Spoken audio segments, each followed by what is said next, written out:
बिस्मिल्लाहिर्रहमानिर्रहीम। अस्सलाम वालेकुम। आप देख रहे हैं अलिफ न्यूज़ और मैं हूं आपके साथ माजिद अली। शामिल करते हैं आज की वन लाइन हेडलाइंस। हुकूमत ने सुप्रीम कोर्ट में इंतखाबात से मुतल्लिक चलने वाले केस के बायकॉट का ऐलान कर दिया।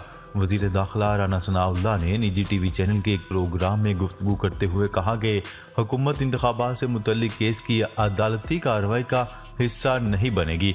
उन्होंने कहा है कि बेंच में मौजूद तीनों जजेस हमारे लिए काबिल एहतराम हैं और हमारी अदालतों से कोई महाज आराई नहीं है। ताहम 7 जजेस में से 4 के अलग हो जाने से केस खारिज हो चुका है। जापान और चीन की अफवाह के दरमियान किसी गैर मुतवक्का सूरत हाल के मुकाबल हंगामी दफाई राब्ता लाइन कायम कर दी गई। जापानी वजारत दिफा के जारी करदा बयान के मुताबिक जापान और चीन की अफवाह के दरमियान किसी हादसाती झड़प समेत हर तरह की गैर मुतवक्का सूरत हाल के मुकाबल महफूज राब्ता लाइन कायम कर दी गई है। हंगामी हालात दफाई राब्ता लाइन दोनों मुल्कों की आला सतह दफाई हुकाम के इस्तेमाल के लिए तैयार होंगी। यूक्रेन को दिए जाने वाले हथियार बरतानिया की सड़कों पर इस्तेमाल हो रहे हैं। बरतानिया के बैलिस्टिक इंफॉर्मेशन सर्विस नाम के अदारे के सरबराह ने बताया है कि यूक्रेन की जंग में इस्तेमाल होने वाले हथियारों को कुछ जराइम पेशा गिरोह बरतानिया ला रहे हैं, जिसके नतीजे में बरतानिया में खौफनाक जराइम की शरह में तेजी से इजाफा होगा।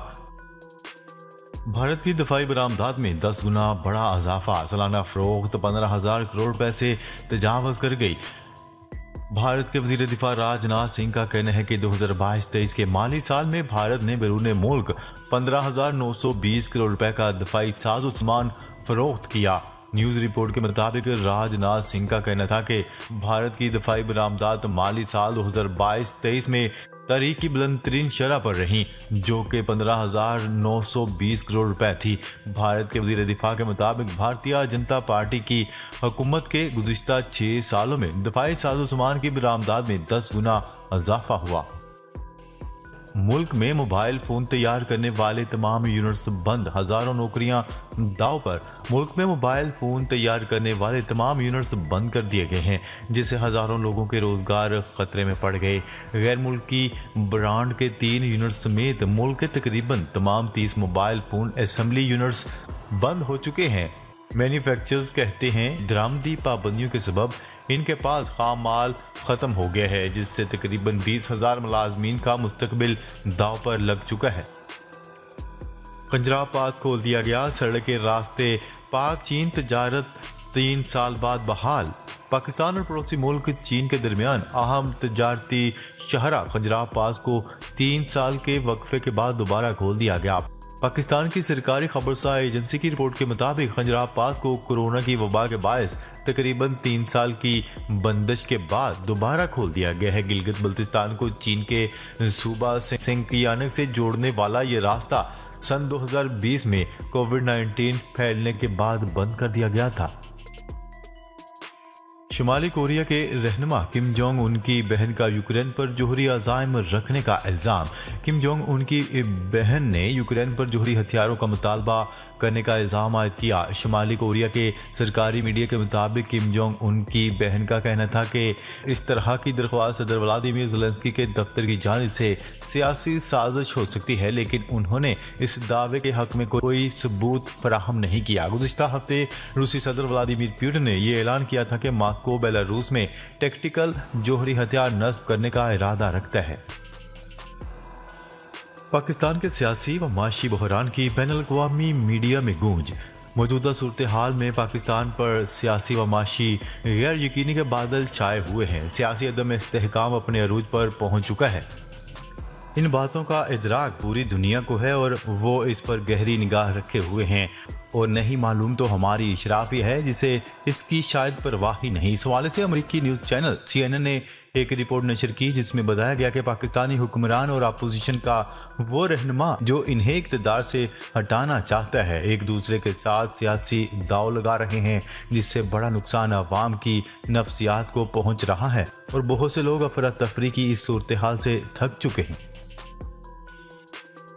शुमाली कोरिया की अहम जोहरी साइट पर आला दर्जे की सरगर्मी देखी गई। अमरीकी रिपोर्ट सामने आ गई।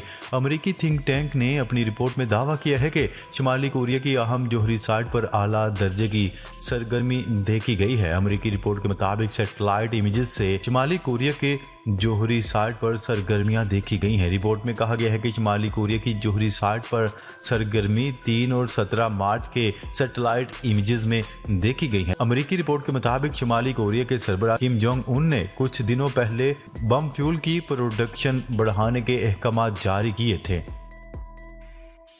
अमेरिका की वस्त मगरबी और जनूबी रियासतों में भगोलों ने तबाही मचा दी। मुख्तलिफ हादसात में अमवात बाइस हो गई। अमरीकी मीडिया की रिपोर्ट के मुताबिक मुख्तलिफ हादसात में सबसे ज़्यादा 7 अमवात रियासत टेनेसी में हुई, जबकि बाकी 15 अमवात मुख्तलिफ रियासतों में हुई। दर्जनों अफराद अस्पताल में दाखिल हैं, जबकि वसी पैमाने पर अमला को शदीद नुकसान पहुंचा है। अमरीकी मीडिया की रिपोर्ट के मुताबिक तूफान और भगोलों के बायस अमरीका में 6 लाख से ज़ायद घरों की बिजली बंद है। वो कंपनी जो चांद पर 4G नेटवर्क लगाने के लिए तैयार। दुनिया के हर हिस्से में अब तक 4G इंटरनेट की सहूलत दस्तयाब नहीं, मगर अब बहुत जल्द चांद पर हर जगह ऐसा ज़रूर मुमकिन हो जाएगा। अमरीकी खलाई अदारे नासा के आर्टेमिस 3 मिशन के तहत जो इंसान 5 दहाइयों बाद पहली बार चांद की सरजमीन पर कदम रखेंगे, वो वहां 4G नेटवर्क की बदौलत सोशल मीडिया साइट्स पर सेल्फी शेयर कर सकेंगे। एक रिपोर्ट के मुताबिक फिनलैंड की टेलीकम्युनिकेशन कंपनी नोकिया की जानिब से 2023 के दौरान किसी वक्त 4G कनेक्टिविटी की सहूलत फराहम करने वाले सैटेलाइट को चांद पर भेजा जाएगा। सऊदी शाही हुकाम ने नवाज शरीफ के साथ वज़ीर आज़म शहबाज शरीफ को भी उम्रे के लिए मदऊ कर लिया। ज़राए के मुताबिक नवाज शरीफ रमज़ान अल मुबारक का आखिरी अशरा सऊदी अरब में गुजारेंगे। नवाज शरीफ सऊदी फरमारवा शाह सलमान की दावत पर उम्रे के लिए जाएंगे। पार्टी ज़राए का बताना है कि साबिक़ वज़ीर आज़म नवाज शरीफ सऊदी अरब में शाही मेहमान होंगे। शाह सलमान की दावत पर नवाज शरीफ आइंदा हफ्ते सऊदी अरब जाएंगे। इसराइल के साथ तजारती ताल्लुकात की खबरों पर पाकिस्तान का रद्द-ए-अमल सामने आ गया। इसराइल के साथ कोई सफारती या तजारती ताल्लुकात नहीं है। पाकिस्तान की इसराइली पॉलिसी में कोई तब्दीली नहीं आई है। आर्टेमिस रॉकेट की सवारी ने नया रिकॉर्ड कायम कर दिया। नासा ने कई बरस कबल रॉकेट को इसके लॉन्च पैड प्लेटफॉर्म तक ले जाने वाली एक सवारी बनाई थी, जिसे अब आर्टेमिस मिशन के लिए मजीद बेहतर बनाया गया है और इसे Guinness book of world record ने अपने बल पर चलने वाली सबसे भारी सवारी का एजाज भी दे दिया। इस गाड़ी पर रॉकेट रखकर इसके दुरुस्त मकाम तक पहुंचाया जाता है। इसका कुल वजन 30 लाख किलोग्राम है और दुनिया की सबसे भारी तरीन सवारी भी है। चीन ने फंड्स में कमी के बायस मौमर शहरियों को फराहम की जाने वाली मुफ्त इलाज मुआलजे की सहूलियात निस से भी कम कर दी। आलमी खबरसां इदारे की रिपोर्ट के मुताबिक चीन में रिटायर्ड शहरियों की तिबी सहूलियात में कमी कर दी गई, जिसके खिलाफ मुल्क भर में जहाजी तहरीक का आगाज हो गया। कोविड की सख्त पाबंदियों के खिलाफ गुज़िश्ता बरस नवंबर में होने वाले एहतजाज के बाद अब चीन को एक और मुल्क गिर एहतजाजी तहरीक का सामना है। आईसीसी ने भारत में शेड्यूल वर्ल्ड कप के लिए नया लोगो जारी कर दिया। आईसीसी ने भारत में शेड्यूल वनडे वर्ल्ड कप के लिए नया लोगो जारी कर दिया। समाजी राब्ते की वेबसाइट ट्विटर पर आईसीसी ने वर्ल्ड कप 2023 के आगाज से 6 माह कबल नया लोगो जारी करते हुए कहा है कि आज के दिन महेंद्र सिंह धोनी ने श्रीलंका की टीम को शिकस्त देते हुए 2011 का आलमी कप उठाया था। इस मौका पर आईसीसी के चीफ एग्जीक्यूटिव का कहना था कि मेंस क्रिकेट वर्ल्ड कप 2023 का ब्रांड लोगो जाहिर करने पर हमें खुशी हो रही है। फ्रेंच फुटबॉल फेडरेशन का मुसलमान खिलाड़ियों को इफ्तार का वक्फा न देने का फैसला। फ्रेंच फुटबॉल फेडरेशन ने इफ्तार के लिए मुसलमान खिलाड़ियों को दौरान मैच वक्फा न देने का फैसला कर लिया। गुज़िश्ता दिनों इंग्लिश प्रीमियर लीग में रोजेदार मुसलमान फुटबॉलर के लिए मैच में इफ्तार ब्रेक का फैसला किया गया था। फेडरेशन के इस फैसले को काफ़ी सराहा गया था। ताहम अब फ्रेंच फुटबॉल फेडरेशन ने इफ्तार के लिए मुसलमान खिलाड़ियों को दौरान मैच वक्फा न देने का फैसला किया है।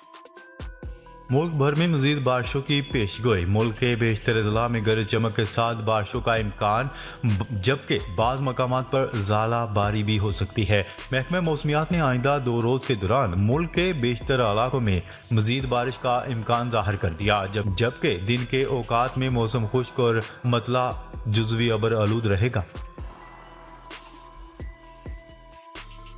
नाजरीन, अब तक के लिए इतना ही। मजीद खबरें लेकर वो जल्द आपकी खिदमत में हाजिर होंगे। तब तक के लिए अपना ख्याल रखिएगा। अल्लाह निगहबान।